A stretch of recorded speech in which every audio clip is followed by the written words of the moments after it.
Hey rock fans, welcome to your home for all things loud, wild, and totally tubular. The 80s were a golden era for rock.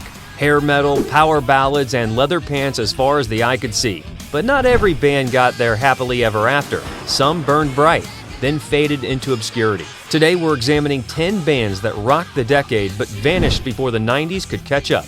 Let's dive in. Number 1, Tora Tora.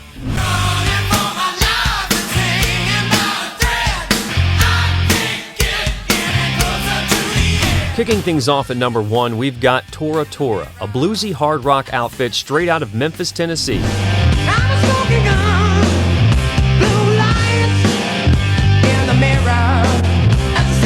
Formed in 1985 by vocalist Anthony Corder, guitarist Keith Douglas, bassist Patrick Francis, and drummer John Patterson, these guys brought a southern swagger to the hair metal scene. Lift your hands up to the sky and please don't walk out the sun. The name Tora means tiger in Japanese, although the band name is more of a reference to a song of the same name recorded by Van Halen in their 1980 album, Women and Children First. Signed to A&M Records, their debut album Surprise Attack dropped in 1989, packed with gritty anthems like Walkin' Shoes and Guilty.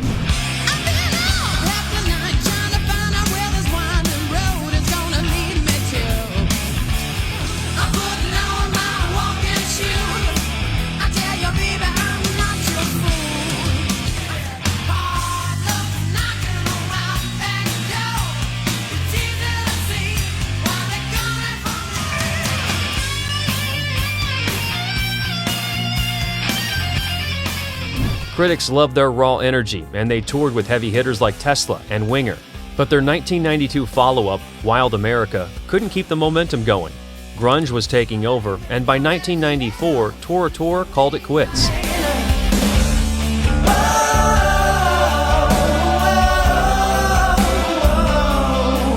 They resurfaced again to play some shows in 2008, including a sold-out show at Newbies in Memphis. In 2009, they signed up to F&A Records and released 3 albums, Before and After, Bombs Away, and Misbehavin'. And when you die, it's come at last. There's some things you'll never know. The palm of my hand. Just let me plug in my music, won't you hear my sound? Get under my skin, let it ride. Ride in the wind. In 2011, under F&A Records, they released their 3rd album, which was originally abandoned 17 years ago due to complications at their previous label, Revolution Day.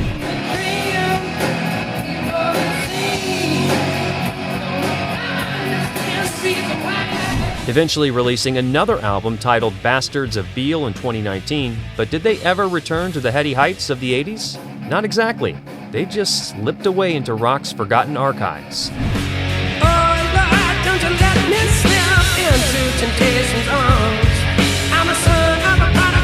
From Southern blues to Scandinavian flair, our next band took the charts by storm, until they didn't. Number 2, say hello to White Lion.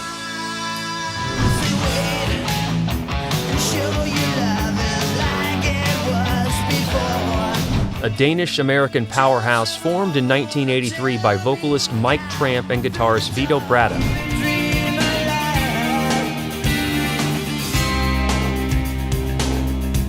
These guys mixed melodic hooks with shredding solos, scoring big with their 1987 album Pride, which sold double platinum. Hits like Wait and the emotional ballad When the Children Cry propelled them to platinum status. So if you go away, know that I will follow. But no crime was ever done. I gotta They toured arenas with the likes of AC/DC and Ozzy Osbourne, earning rave reviews for Bratta's guitar wizardry. They enjoyed more success with their 3rd album, Big Game, which attained gold status.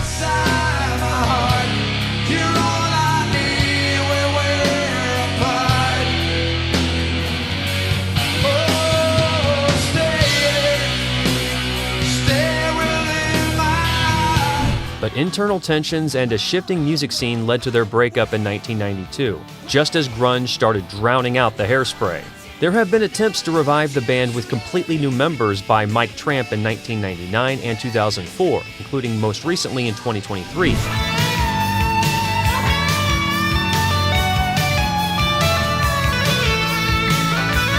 But the band never reached such highs as they did with the original members in the 80s, leaving fans wondering what could have been if the originals stayed together.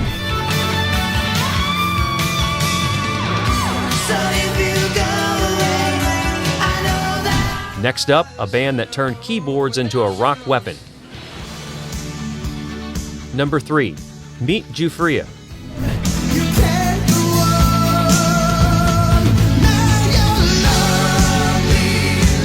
Landing at number 3 is Giuffria, formed in 1982 by keyboard maestro Greg Giuffria after his stint with Angel.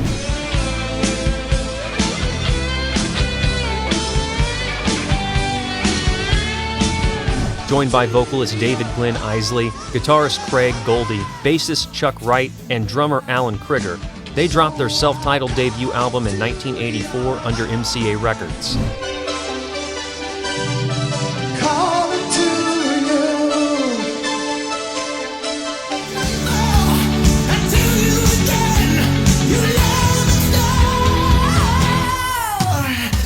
The album peaked at number 26 on the album charts. Tracks like Call to the Heart and Lonely in Love blended pop rock with a slick 80s sheen, charting on Billboard and landing them tours with Deep Purple and Foreigner.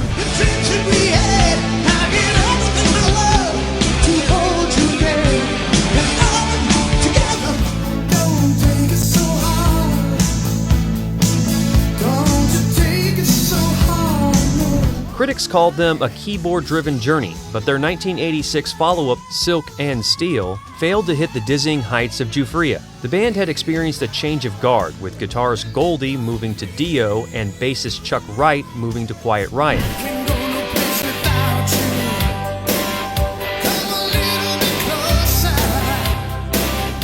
Effectively, by 1987, Giuffria was history, a quick fade for a band with big dreams.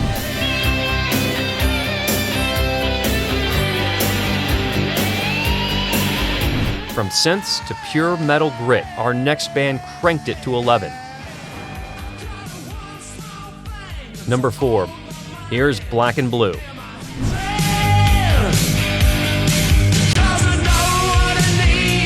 Number 4 brings us Black and Blue, a Portland-born heavy metal crew formed in 1981 by a group of high school friends, with Jamie St. James on vocals, Tommy Thayer on guitar, yep, future Kiss guy, Jeff Warner on guitar, Patrick Young on bass, and Pete Holmes on drums. They signed with Geffen Records.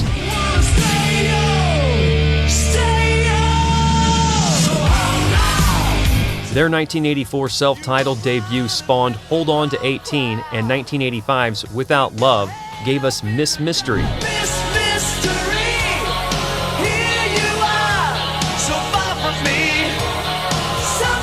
They rocked stages with Kiss and Aerosmith, but by 1989, the glam metal wave was crashing. The band split, and aside from a brief reunion, they're a footnote in rock history.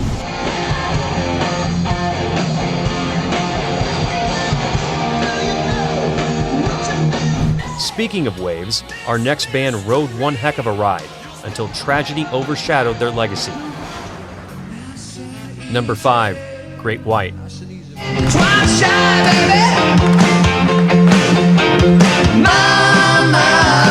At number 5, Great White, formed in 1977 in Los Angeles by vocalist Jack Russell and guitarist Mark Kendall, with Lauren Black on bass and Gary Holland on drums.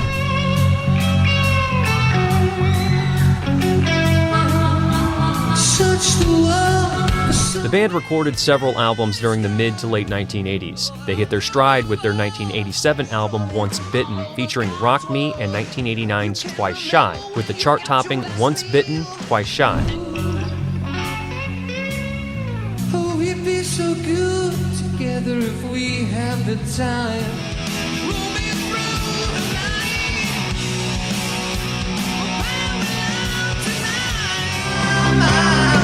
I'm once bitten, twice shy, babe. Touring with Bon Jovi and Whitesnake, they were blues rock kings. But after lineup changes and a tragic 2003 club fire that killed 100 people, their 80s glory faded.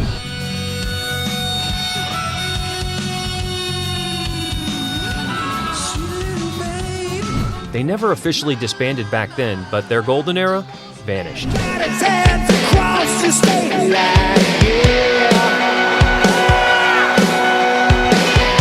Next, a band with a drumming legend at the helm. Number 6, say hello to King Kobra.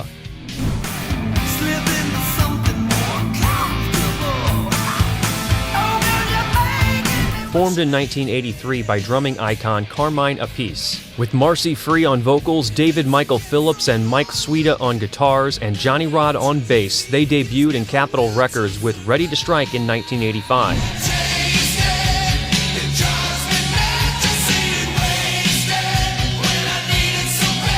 Hits like Hunger and Iron Eagle Never Say Die from the Top Gun-esque flick got them airplay.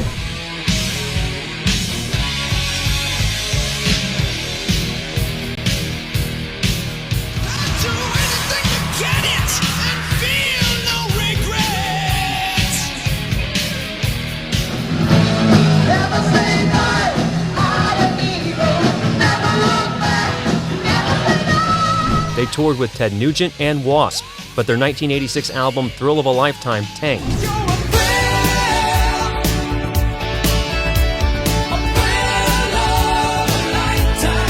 By 1988, King Kobra went independent, and the release of their independent album, King Kobra III, appeared to be a death knell in the lifespan of the band.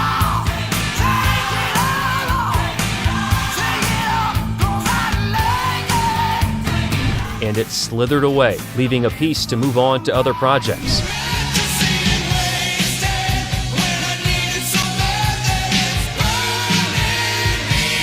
From metal to power pop, our next band penned a ballad that's pure 80s. Number 7, meet Autograph.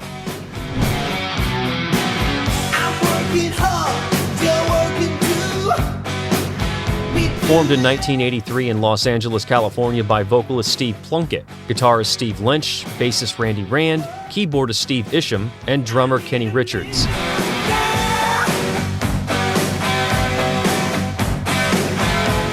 Their 1984 debut, Sign In Please, gave us Turn Up the Radio and the quirky My Girlfriend's Boyfriend Isn't Me.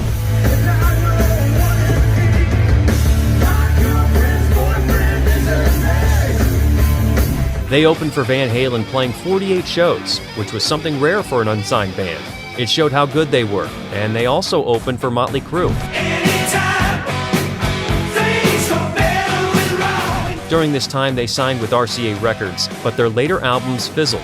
By 1989, they signed off for good, or so it seemed until a brief reunion years later.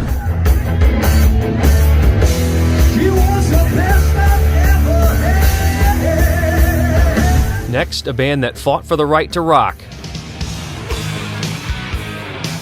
Number 8, here's Keel.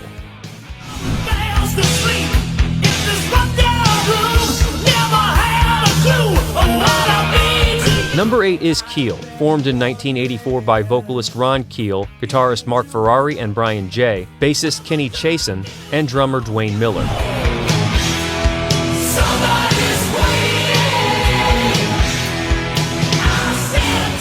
Their 1985 album, which was their sophomore titled The Right to Rock, produced by Gene Simmons, delivered the title track and a killer cover of Because the Night.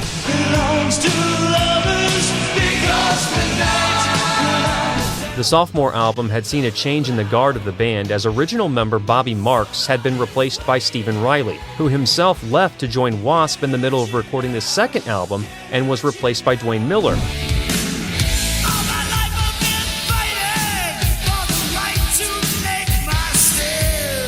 They toured with Dio and Queensryche, but their 1987 self-titled album didn't click.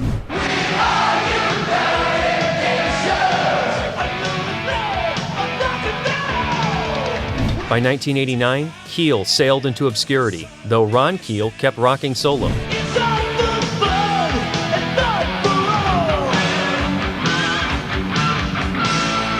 From metal to post-punk, our next band came from across the pond. Number 9. Meet the Sound.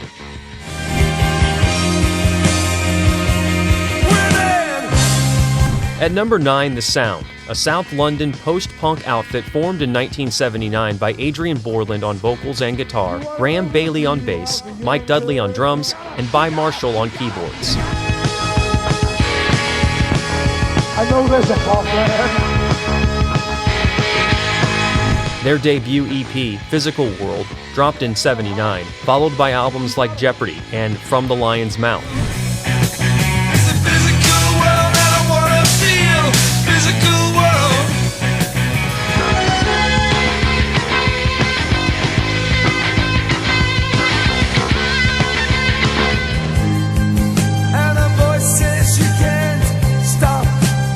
They toured Europe, earning critical praise for their moody, atmospheric sound, but mainstream success eluded them.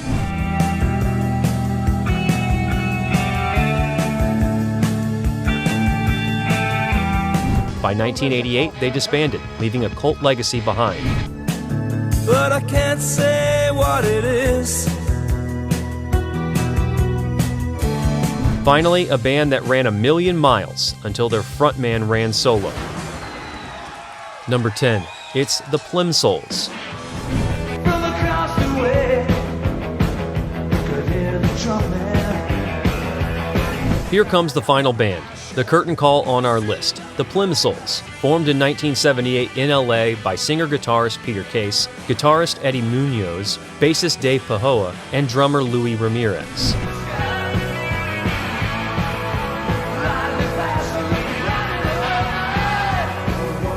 The band's name came from a refinement of the name of a type of shoe popular in the UK and worn by the Beatles.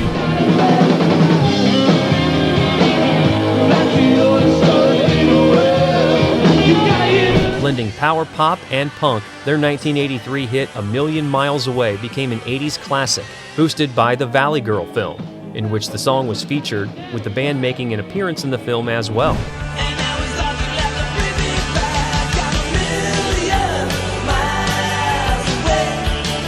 The single was part of their sophomore album released in 1983 titled Everywhere at Once by Geffen Records, and the song A Million Miles Away peaked at number 82 on the Billboard Hot 100 chart.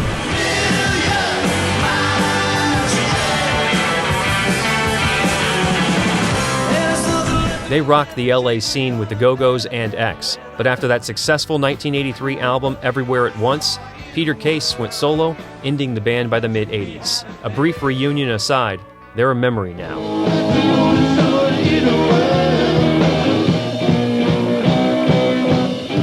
And that's our list. Which of these forgotten bands deserves a comeback?